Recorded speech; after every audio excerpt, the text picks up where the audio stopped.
Hi అండి, good morning. Master half days ఇచ్చారు. ప్రదీప్ మాత్రం ఫుల్ డే కదా. ఫస్ట్ తన వరకు కర్రీ చేసి పంపించేసి తర్వాత ప్రశాంతంగా మధ్యాహ్నానికి అయితే మళ్ళీ వంట చేస్తాను. దొండకాయలు అయితే వాటర్లో వేసేసాను. ప్రదీప్కి ఇప్పుడు దొండకాయ ఫ్రై చేయాలి. మట్టి పెద్దగా ఏమీ లేదులే కానీ జస్ట్ ఒక 5 నిమిషాలు అట్లా నానబెట్టేసి తర్వాత కట్ చేస్తా. ఈరోజు బ్రేక్ఫాస్ట్ వచ్చేసి స్ప్రౌట్స్, దాంతోపాటు పల్లీలు కూడా అనమాట. పల్లీలు ఉంటే తీయగా చాలా బాగుంటాయి. నేను రాత్రే నానబెట్టేశాను, బాగా నానాలి కదా. ఇలా నానబెట్టి తీసుకుంటే మనం పంట పొలాల్లో నుంచి అప్పుడే ఆ చెట్లు పీక్ తింటే ఎలా ఉంటుంది, తీయగా అలా ఉంటాయి ఇలా నానబెట్టేస్తే. ఇది కూడా 2-3 సార్లు కడిగేసి స్టెయినర్లో వేసేసానంటే వాటర్ మొత్తం పోయిద్ది. స్ప్రౌట్స్ తినేటప్పటికి మంచిగా తయారవుతాయి.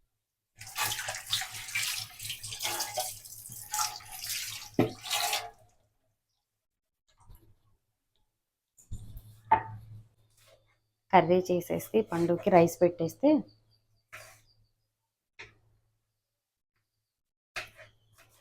గిన్నెలు దోశ అటువంటివి వేసినప్పుడు మాత్రం చాలా గిన్నెలు పడిపోతాయి. రాగిజావ పెడతాను, స్ప్రౌట్స్తో పాటు రాగిజావ కూడా తాగొచ్చు. అదంటే అప్పటికప్పుడు ఫ్రెష్గా పెట్టేయచ్చు, ముందే పెట్టేస్తే పూర్తిగా చల్లారిపోయింది. ఇప్పుడే తెల్లారుతుంది. ముగ్గు అయితే వేసేసాను. మా ఇంటి ముందు ముగ్గు చాలా చిన్నదేనండి, ఎక్కువ శ్రమ పడాల్సిన అవసరం లేదు. ఊడవటానికి ముగ్గేయటానికి 5 నిమిషాల్లో అయిపోయింది. ఈరోజు మా ఇంట్లో బ్రేక్ఫాస్ట్ వచ్చేసి స్ప్రౌట్స్ ప్రిపేర్ చేశాను. అవైతే బాగా వచ్చాయి. స్ప్రౌట్స్ బాగా రావాలంటే ఇట్లా కబోర్డ్లో పెట్టేస్తే స్ప్రౌట్స్ బాగా వస్తాయి. పెసలు ఒక బాక్స్లో, అలాగే బొబ్బర్లు ఒక బాక్స్లో వేశాను.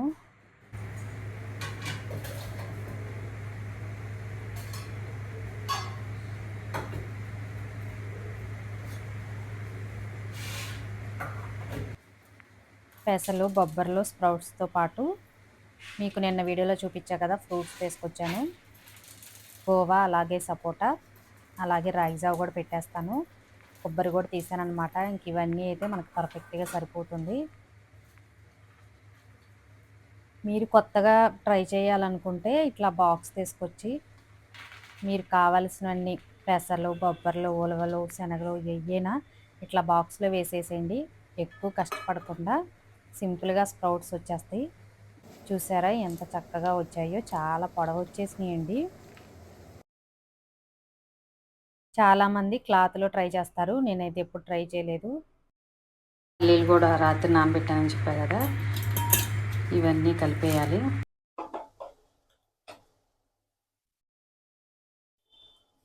ఇంకా మాస్టర్కి టైం ఉండదు కదా, ఎర్లీ మార్నింగే వెళ్ళిపోతారు. ఎందుకంటే జర్నీ కూడా ఉండిద్ది 1/2 అవర్. ఇంకా ఇంత ఎర్లీ మార్నింగ్ అంటే మనకి పెద్దగా ఆకలి అనిపించదు కదా. టీ తాగి వెళ్ళిపోతారు. ఇవి బాక్స్లో పెట్టేస్తాను. మధ్యలో క్యారెట్ కూడా తీగా ఉంటుందని కట్ చేశాను అనమాట. ఇంక ఇవన్నీ కలిపేసి కొన్ని మాస్టర్కి, తర్వాత ప్రదీప్ నాకు.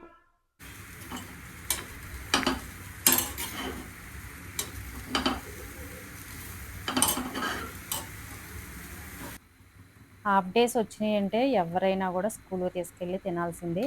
ఇడ్లీ అయినా, దోశ అయినా. లేడీస్ అయితే ఇంకా పాపం ఇంట్లో అస్సలు కుదరదు కదా, వాళ్ళు ఇంట్లో వంట ప్రిపేర్ చేసుకోవాలి. ఇంకా బ్రేక్ఫాస్ట్ చేయడానికి టైం కూడా ఉండదు, స్కూల్కి తీసుకెళ్ళి తినేస్తారు. ఇంక ఇక్కడ ప్రదీప్కి దొండకాయ ఫ్రై కూడా రెడీ అయిపోయింది.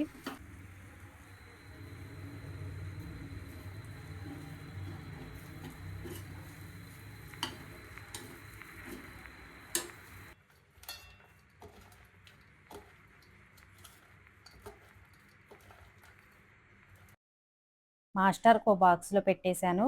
క్యారెట్ సన్నగా కట్ చేసి, అలాగే గోవా పెట్టాను అనమాట.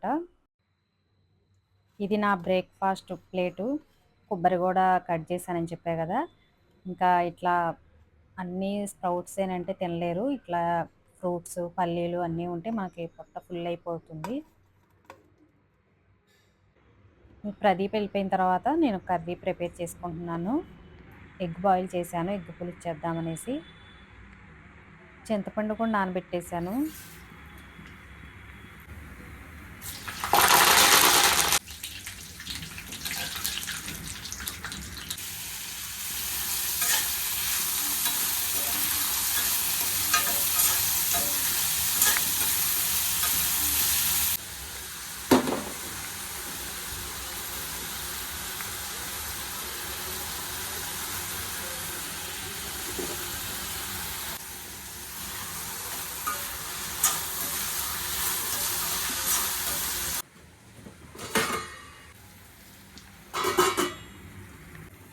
కొద్దిగా అల్లం వెల్లుల్లి పేస్ట్ కూడా వేసాను.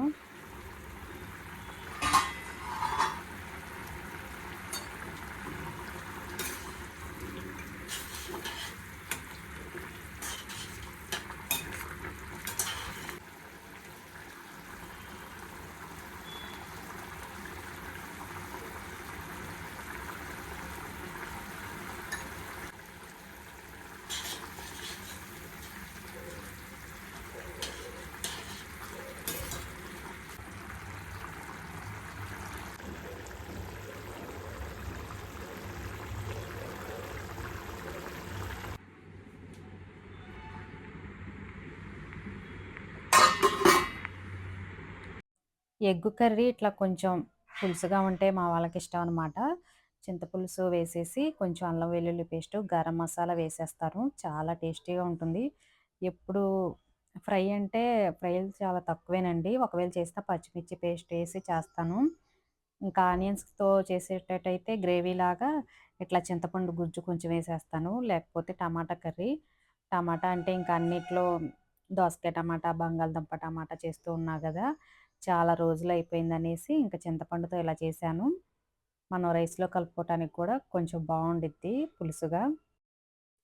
ఇంకా ఒక్కొక్కళ్ళు ఒక్కొక్కలా చేస్తారు కదా! కొంతమంది ఎక్కువ ఆనియన్స్ ఫ్రై అయిపోయిన తర్వాత కొంచెం పాలు పోస్తారు. బాయిల్ చేసిన ఎగ్స్ యాడ్ చేస్తారు. మాకైతే ఇలానే ఇష్టం.